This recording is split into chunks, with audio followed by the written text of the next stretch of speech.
optimizing on the size to make something much nicer than these. So if we start with safety features, so we start with aluminium and I think we need to small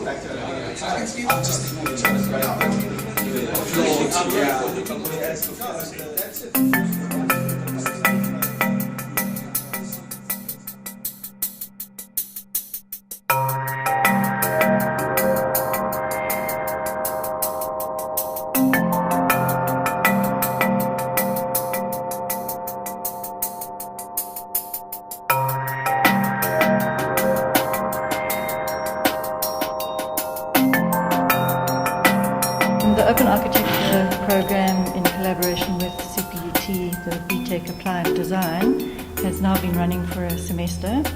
So we've had a good opportunity to test out the learning platform and the online process and collaborating with students and with institutions. In 2008, after having left the university to return to full-time practice, I received quite a number of requests from past students and current students, for that matter, looking to apply to get into the upper degree, into the fourth year of study. The university at that stage was graduating about 35 students, and of the 35 they were only accepting 20 into the fourth year, and so there was a backlog of students occurring annually.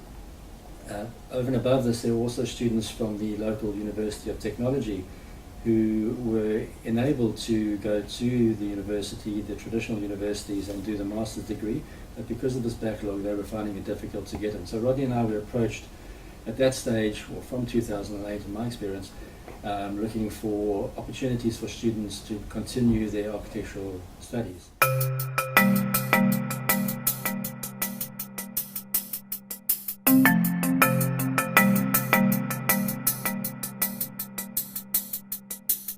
I got up to the International Union of Architects Education Commission, and this sort of business of recognition of degrees came out continually.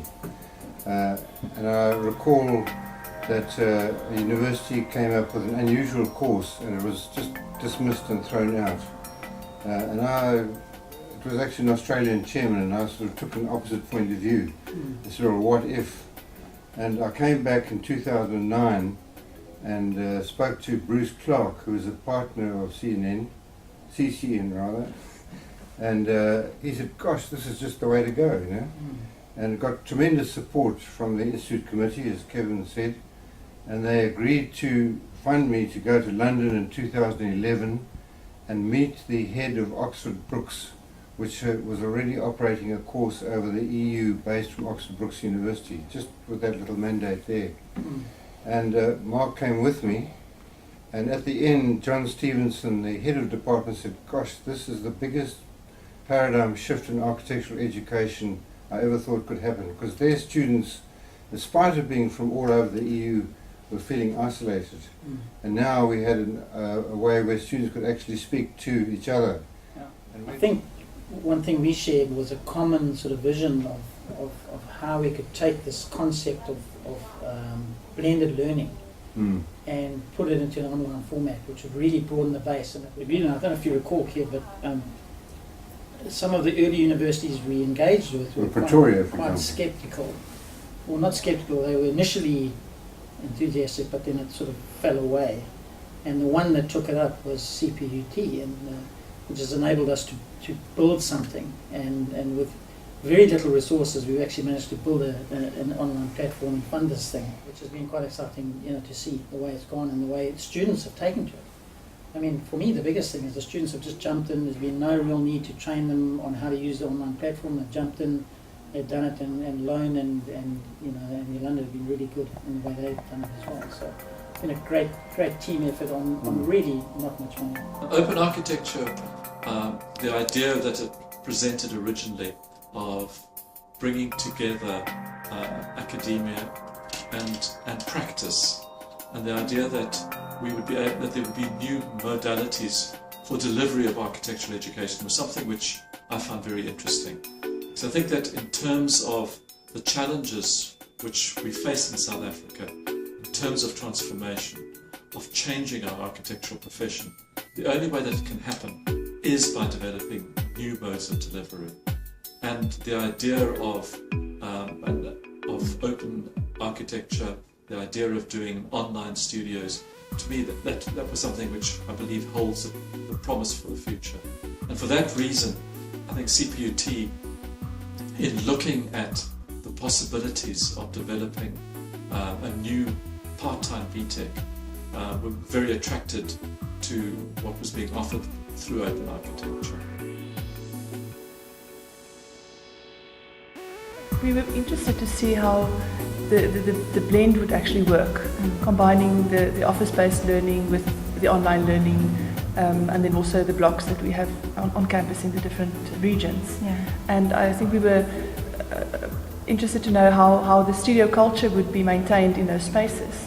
When the mid-review happened in June, people arrived as if they'd known each other for years, and because you got to know the personalities online through their work and then the way that they discussed their work, it felt almost as if we'd been in studio with them physically for that whole semester. They had no issue with actually working online. It was actually a much more intuitive process than we had anticipated. Yeah, so the students have latched onto it very quickly. They don't see any issue with it, and they upload work weekly.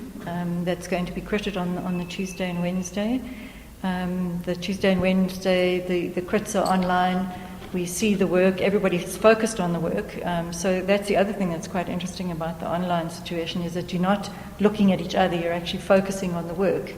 And because there's limited time for the crits, and because people have uploaded the day before, they're committed to have something there to discuss. There's a kind of a multimedia aspect to it that's introducing different layers of communication, as opposed to what one would usually have in the studio.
To some extent, they're actually publishing their work regularly, putting it out there. Although it's a closed group and a closed community, it's visible, and they have to commit to it.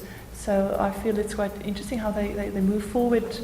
They have to move forward constantly. The design journal works like a blog, and it is where students keep track of their own process. So they reflect on their thinking. They add graphics and text based on their current thinking. So it's a chronological stream of thought with the intent to get feedback. So it may also be partly because they're mature students, but they crave for feedback.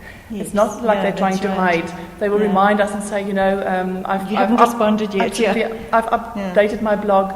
When can I get feedback? I mean, there's also the Hangout where any topic can be raised by staff or student, and a discussion can be around a particular project or a particular topic or something they found interesting. So it's a slightly different format. The design journal is more about their own work, whereas the Hangout is more of a discussion about how they're finding work and finding resources and that sort of thing. And then, of course, there's the Facebook interface as well, which is a social learning space comparable to how face-to-face, students on campus would actually be hanging out in the passages or the cafeteria or whatever. So it's not meant to be highly intellectual, but still they share precedent. We embed links into the brief. So the brief is a live document that will take the student to additional information, to resources, etc. And it's almost like a lecture packaged in a way. Yeah. So, and they can go back. I think that's the interesting thing. They can go back, and it's in one place. Yeah, any lectures that we do get uploaded, so people can go back and listen to them again.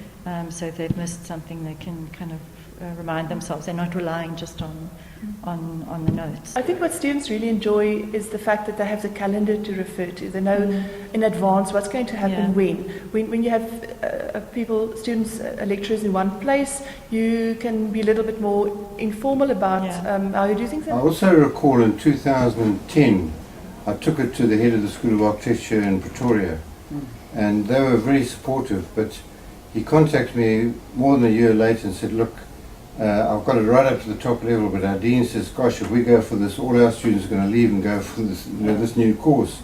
And so they dumped it. And I think that's a false perception, because I think students still want choice. They want live, campus-based education where they can. Where they can't, they can at least get the next best thing, which is a very engaging online experience, and blended with the practice mentorship and the block release stuff that happens in between. I think also an idea would be the opportunity for students studying architecture to have a broad suite of elective courses that they could choose that are pertinent or more pertinent in many cases and relevant to the environment and society in which they live. So you mentioned earlier that we were pleased to see that some of our students have won awards already, and that's a design competition, an international design competition, and I believe is a first and a third place. Is that correct? This is what So we're going to wait and hear. It's good news, I've got no doubt it could happen, and it'll. I think when the word catches on, we could very well almost be flooded. Yeah. We all know that architecture relies a lot on the studio culture, the community of practice, the working together, interaction, bouncing ideas off each other. As educators, we need to model the process of constructing an argument, building an argument, and that works really well online. But thinking about what modes work best for what kinds of interaction and learning.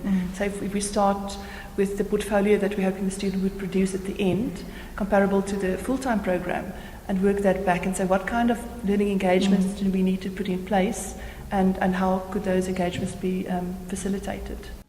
And what I've seen, and looking now at after one semester of the course, I'm amazed and surprised at the depth of engagement and the level of knowledge that the students have built up in a very short period of time. And it suggests to me that although there were many questions asked, and many people have questioned the whole idea of an architectural education being done online as opposed to the traditional studio, that it's time that we looked at the development of other forms of delivery, because unless you've tested them and know them, you're not going to be able to judge its success. And people who look at and try and transform the way that architecture is taught through the existing models, to me that simply follows Einstein's idea of madness, the idea of trying to do the same thing over and over again and expecting different results, because it's not going to happen.